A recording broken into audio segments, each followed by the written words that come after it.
आपने बोला कि आपके जो सबसे नज़दीक वाला चैप्टर है इसमें वो हनुमान जी वाला है। जब मैंने 24 अध्याय देखे, विषय सूची देखी, तो इसमें अध्याय नंबर 5 E+R = O, ये इसने मेरा ध्यान आकर्षित किया और इसको मैंने सबसे पहले पढ़ा चैप्टर को। इसके बारे में थोड़ा डिटेल से बातचीत करते हैं। और मुझे बहुत ये एक बिल्कुल अलग सी चीज़ लगी, और जब मैंने अपनी ज़िंदगी पे भी इसको लागू करके देखा तो मुझे लगा कि यार बहुत वैलिड है, क्योंकि आदमी कहीं ना कहीं चेक करता है और फिर लगता है कि यार 100% सही है। तो E+R = इस अध्याय के बारे में थोड़ा बताएं सर। इस किताब में सबसे पीछे आखिरी के बिल्कुल पेज पर सबसे उसको उलट दें तो एक कोट लिखा है मैंने, वो मेरी जिंदगी का शायद सबसे अच्छा कोट है जी। और वो किसी जयपुर के प्रोग्राम में मेरे मुंह से स्वतः ही निकल गया कि घटना का घटना आपके हाथ में नहीं है, घटना में रंग भरना आपके हाथ में है। मैं थोड़ा सा इंटरप्ट कर रहा हूँ।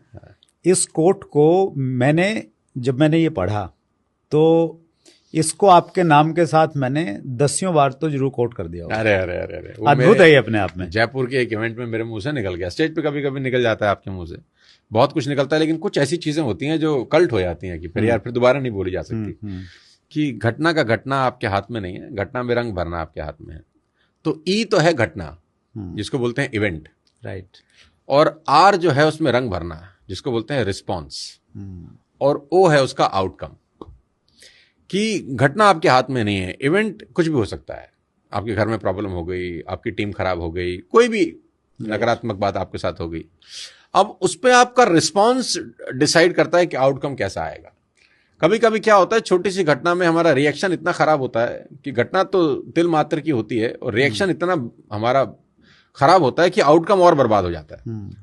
झगड़े हो रहे हैं रोड पे, हाँ, मतलब छोटी सी बात थी, 2 गाड़ी का बम्पर लग गया, अब दोनों उतर गए, गाली गलौज होगी, इतने में मर्डर हो गया। मतलब बम्पर को ठीक कराने की कीमत 500 रुपए थी, आदमी चला गया। घटना इतनी सी थी, लेकिन रिएक्ट किया रिस्पॉन्स करने की बजाय, आउटकम खराब हो गया। इसके 2-3 उदाहरण मैं आपको देता हूं। प्लीज। अब जब शूर्पणखा रावण के पास भागती हुई आई ना कि मेरी नाक काट दी, अब ये घटना है एक जी, ठीक, कि कोई गया, उसकी नाक कट गई, अपने भाई को कंप्लेंट कर रही है कि मेरी नाक कट गई, ये घटना है।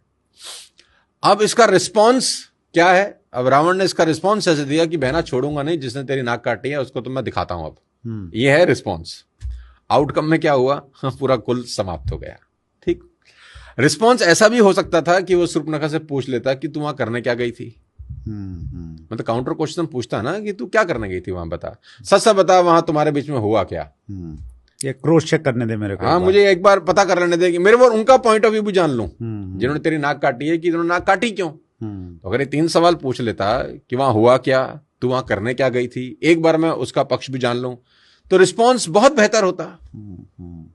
रिस्पॉन्स में मां का हरण नहीं होता, और आउटकम कैसा होता? राज करता। लेकिन उसका रिस्पॉन्स कैसा था? वाहियात। घटना तो सिंपल थी, लेकिन रिस्पॉन्स वाहियात था, तो आउटकम में कुल समेत मारा गया। अब दूसरा उदाहरण लो। द्रौपदी ने दुर्योधन को पानी में गिरते देखकर बोला, अंधे का बेटा अंधा। यह भी घटना है। यस, अंधे का बेटा अंधा। अंधा। अब उसका रिस्पॉन्स कैसे आया? उसने बोला, जब मौका मिलेगा तुझे बताऊंगा मैं। उसने चीर हरण किया। आउटकम क्या हुआ? 100 भाइयों समेत खत्म, समाप्त। रिस्पॉन्स ऐसा भी हो सकता था कि उसके बोलने से थोड़ी ना तू अंधा हो गया। भाई, उसने अंधा बोल दिया, उसके बोलने से तू अंधा नहीं हो जाता था भाई। अब आपको किसी ने गधा कहा, किसी के गधा कहने से तो आप गधा नहीं होते ना, लेकिन जैसे तुमने बाजू चढ़ाई कि तुझे बताता हूं अब हुए कि तुम गधे। तो रिस्पॉन्स ये होना चाहिए था कि तेरे अंधा कहने से मैं अंधा नहीं होता यार। बड़ा कूल सा रिस्पॉन्स है। आउटकम क्या होता? कोई दिक्कत नहीं थी, लेकिन रिस्पॉन्ड क्या था कि तुझे बताता हूं मैं। अब तीसरा एग्जाम्पल देता हूं, आपकी ऑडियंस पागल हो जाएगी सुनकर, प्लीज।